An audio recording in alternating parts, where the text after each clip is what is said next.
تعالوا نعمل مع بعض بني البيستو جينوفيزي او مكرونه بالجمبري وصوص البيستو.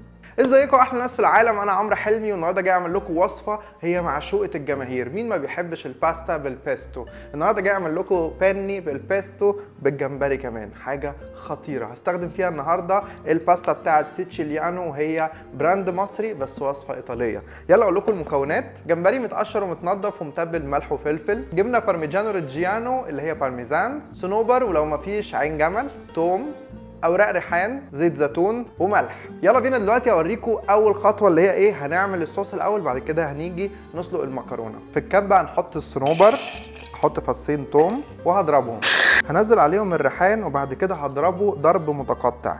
ليه هضرب ضرب متقطع؟ عشان السلاح ما يسخنش على الريحان ويسود لونه ويخليه يتحرق. بصوا زي كده.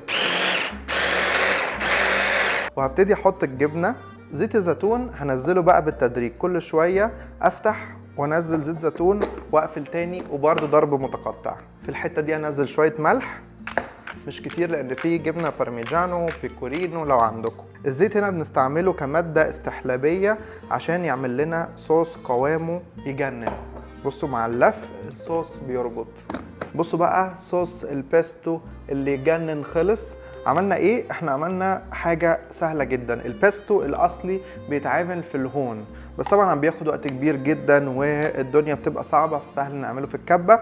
كمان البيستو لو مش عايزينه يبقى عنده قوام ماي لازم ناخد ورق الريحان من غير عيدان خالص. تاني حاجه لو عايزين البيستو كمان يبقى طعمه مش منعنع او غريب، لازم ننقي الريحان اللي هو التايلاندي اللي في مصر هنا موجود عندنا، او السويت بيزل.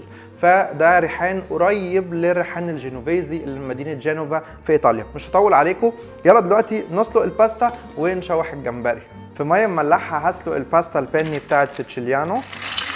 في طاسه سخنه على النار ونقطه زيت زيتون هننزل الجمبري وهنشوحه من ناحيتين. دلوقتي بقى طلعت الجمبري اهو. تعالوا دلوقتي نميكس كل حاجه مع بعض، يلا بينا. في بوله هنحط فيها الباستا اول ما تطلع من النار، كمان معاها شويه ميه بتاعه باستا. هننزل عليها البيستو، هننزل عليهم شويه من الجمبري وهنقلب كل الجمال ده وهوريكم المنظر في الاخر. دلوقتي بقى هنغرف البيستو.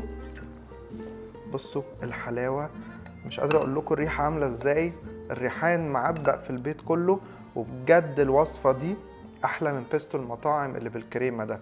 جربوها كده اهو الوصفه الاصليه، وهوريكم المنظر النهائي. اخر حاجه بقى احط اللمسات النهائيه وهي برضو الريحان، يعني صوص ريحان خطير، بيستو الا جينوفيزي اللي يجنن الاصلي. جربوا الوصفه دي واعملوها واعملوا لي منشن انا وسيتشيليانو لما تجربوها، وبألف هنا وشفا.